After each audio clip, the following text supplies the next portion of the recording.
Hi everyone and welcome back to my channel. A report by APPG for UN Women claims that 97% of women have been sexually assaulted. Grab some popcorn because this is going to get serious. Prevalence and reporting of sexual harassment in UK public spaces.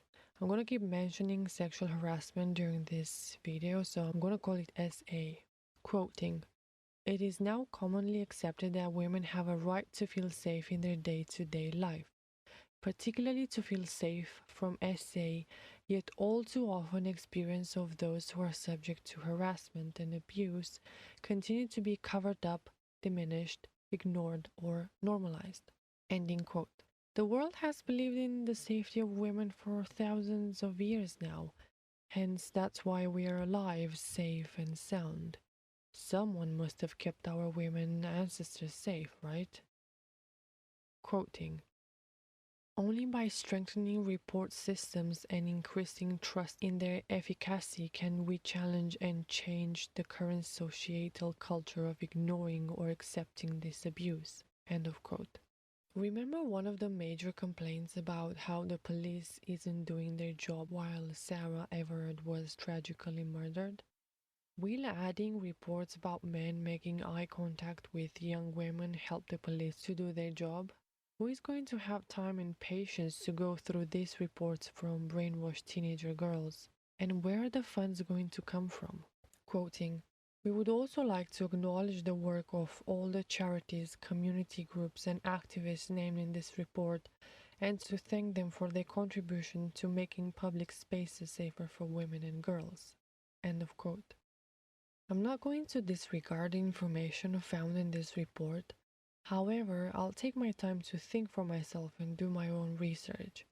At first, I imagined that this report comes from our trustworthy scientists, but I take it they must have been men, so they didn't want to risk it. That way, they made sure that all these people that have helped put all this together were all women. Let's see. An all-party parliamentary group. APPG is a grouping in the Parliament of the United Kingdom that is composed of members of Parliament from all political parties, so basically politicians. Claire Barnett, business leader, speaker and campaigner. Shirley Cooper, non-executive board member. Rachel Edwards. The only Rachel Edwards I found is a novel writer, so I'm not clear if she's the same person. Vanessa Cortecas, journalist. Shirin Linseth, program analyst. So far, this is the only numerate person. As well as the research and advisory team at Advanced Pro Bono and LAK Consulting sponsored charity. So far, this pro bono non-profit organization is supposedly applying data-driven analysis. And all the other names are just people that work with LAK. So basically, none of these people are scientists. So, no offense, girls, I think you are best at other things, not at gathering data. So, this report is actually a survey. Quoting, 71% of women of all ages in the UK have experienced some form of SA in a public space. This number rises to 86% among 18 to 24-year-olds.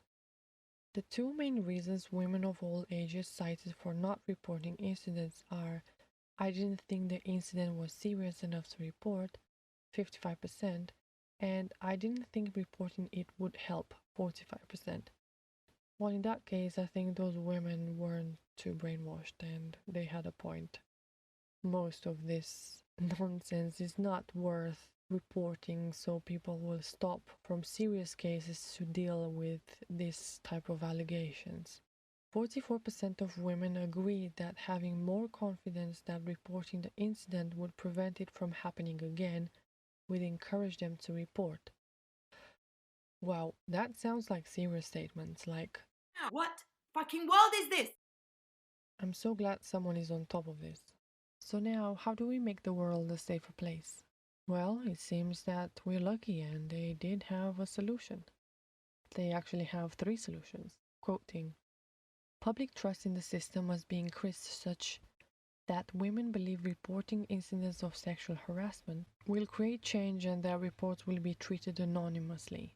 The system should also appropriately action data from in reporting such that women feel making reports will result in consequences. Yes, any decision making will result in consequences, and consequences don't have gender preference. Quoting: the reporting processes themselves must be strengthened to give women a better understanding of what can be reported and how.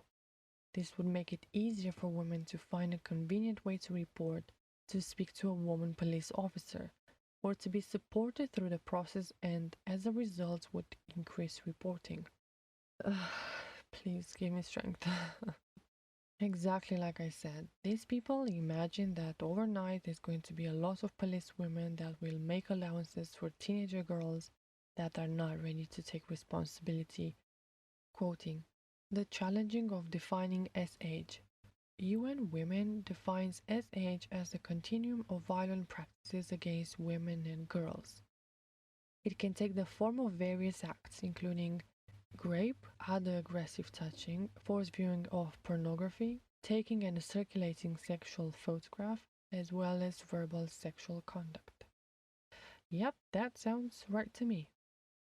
However, there can be differences between official and commonly used definition of S-age. Although the consensus is one of unwanted behavior, the specific acts included vary. From unwanted conduct of a sexual nature which has the purpose of effect of creating an intimidating, hostile, degrading, humiliating, or offensive environment to anything that makes you feel uncomfortable. Most definitions necessarily refer to the subjective experience of the individual concerned. Was the individual made to feel unsafe, humiliated, or intimidated? These differences could assist in explaining why certain acts of S-age are so frequently unreported. A unanimous definition and understanding of S-age could be part of the solution. That doesn't make any sense to me, but anyway. Can you imagine if both women and men will start doing reports about how many times they have felt unsafe, humiliated, or intimidated during their life? Life's a struggle for everyone, and we all have been through tough circumstances. We tend to be treated badly when we are weak, especially character-wise. But that bad treatment is what shapes us into the people we grow to become. You can't take away the behavior of silly people through reports, same how mommy can't help you when you're faced up with peer pressure at school. You need to toughen up and learn to deal with the world yourself, not to run back in your mommy's arms. Inflicting these types of beliefs to the youth culture just stops the behavior and teaches them that the world is responsible for their life and choices. And when there will be no way around it, faced up with responsibility for their choices, they'll be drowning in regret, resentfulness, which will spiral into the same or worse behavior for the next young generation. And that's to say the least. Quoting: studies have consistently shown that a significant number of women and girls have experienced S-age throughout their lives, and that it continues to be a problem. What studies? What they have decided that S-age means through the question of the survey you're about to see were never a problem. They made it a problem. If you think that men whistling at a woman is a problem, that proves you most likely haven't dealt with real problems yet. So let's take a look at these results. Women who have experienced S-age in a public space by age. That was in January 2021. These are results from 2021 survey of 1,089 women in the UK who responded to the question, which if any of the following have you ever personally experienced in a public space? So you're saying that based on the opinion or life experience of 1,089 women that have answered these questions, men are to change their biological behavior. Does anyone really understand male behavior? Because I don't see any behavioral scientist that has helped put together all this data. Maybe the part of jokes and comments is because women want equality and thus men joke and make comments the same that they would do with between each other. So I'm not sure what to say about that. Yeah, the women that get the most attention are the ones that dare their peak sexuality. Shocking, right? To be honest, I sense jealousy, not care. You're jealous because I know I'm beautiful, you're not. Older women try to brainwash younger women that men are bad for society because they get the attention they want and deserve. Because, let's be honest, girls, we like attention, whether we like it to admit it or not. It's built within our nature. We have to like it in order to procreate, and men are meant to like it to give it in order to be picked up as mates. This report doesn't help young girls, but rather objectify them and divide them from men. Women are the ones that objectify women, not men. Men are driven to youth for evolutionary reasons, and women are the ones who are image focused and compare themselves with other women. Men have preferences, but in the end, they'll always go for a not so good looking younger woman than an oldie pretty one. If you wouldn't want people to stare at you, why would you dress like a screaming attention? Women want to dress like a Christmas tree and not be seen in the night. Does that make any sense? We all seem to deny or forget the fact that the way we dress, walk, blink, talk, bite our lip is the most primal form of communication we have. Thus, if we dress to highlight our youth and shape, we'll most likely get a reaction from men because they are meant to, not because they hate us and they want us shamed. The way men hurt is by being confrontational with each other. However, women on the other side are using shame techniques to put someone down. It's easy to hashtag social media profiles with hashtag empathy and hashtag compassion, but none of us seems to practice it. Can we all stop for a second and empathize with men's biological needs, bodies, and how they are wired? When was the last time someone explained to us how men are, behave, like, and who was that person? How about learning how men are wired in order to know how to and how not to? Wouldn't that help to have more ideal interaction with each other? Please understand that this type of behavior communicates I am available sexually. We can't have it both ways. We can't be proud of slut walking with Miss Amber and then scream out that we've been sexually harassed. Doing whatever we want, whenever we want, with whoever we want, will have unwanted consequences. And pretending that all women are raped is not helping the ones that truly are. Romanticizing and normalizing hashtag MeToo movements take away the impact and the power this has.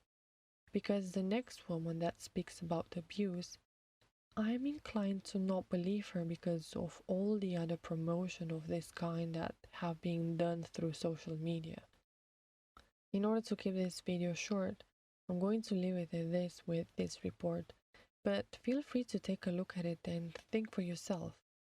Read it all and ask questions like, is it true? Is this necessary? Is this kind? Don't go along with the first sentence of it just because it suits your narrative or your friend's narrative. The information and accusation of this report, and in general the modern feminist beliefs, is precisely the behavior that they're practicing. They want to stop the world normalizing SH and grape, and that's precisely what they're doing. Brainwashing people into thinking that we live in a society full of molester and also promoting it like any other campaign. When in fact the truth is that the majority of men are going on with their life and dealing with the world's problems, and only a tiny minority of men are the ones who truly hurt people. In extreme cases, unfortunately, there are countries that really need these type of laws implemented. That's where toxic masculinity truly flourishes. But of course, the majority of us don't have the courage to go out there and solve real problems and deal with the real oppressors. So we invent that our country has the same issues, because otherwise we'll have to take responsibility for why we're not at peace. When in fact, what distresses us is not men, but our own self. Suffragettes would be ashamed of us. Let's pretend that all these girls have been truly hurt and that has had an impact over their psychology and also their view about the world. What doesn't add up is being a hypocrite. Obviously, it's not welcome to be wolf whistled by the left side of the curve. But if we go to a party and we meet Ragnar Lothbrok and he winks at us, suddenly that's not being called SH anymore. That means we are suddenly powerful and beautiful and perhaps special. Oh, I see. Well, that's a hell of a surprise. No wonder we're challenged when defining as age. To wrap it up, all these graphs prove that all male attention is given to younger women, thus older women seem to gradually lose it. It's obvious that men are trying to interact with women even more, because almost every young woman's social media profile and OnlyFans account are showcasing her youth and beauty. So we are quick to take ourselves out of the responsibility that we're doing it for the attention. And when we get the attention from men we don't like or want, we are annoyed and we're getting triggered. Well done, girls. The way this goes, soon we'll have none, because while you're busy doing service, if men have made any eye contact, more and more men have had enough of this nonsense. And losing the attention of men is by far the worst thing that can happen by continuing with this type of behavior. Unfortunately, this has no end, so I'm afraid I have finished for today. If you made all the way here, I am more than grateful, so thank you for that. Let me know what you think, and if you think this was useful, would help my channel tremendously if you'd share it with your friends.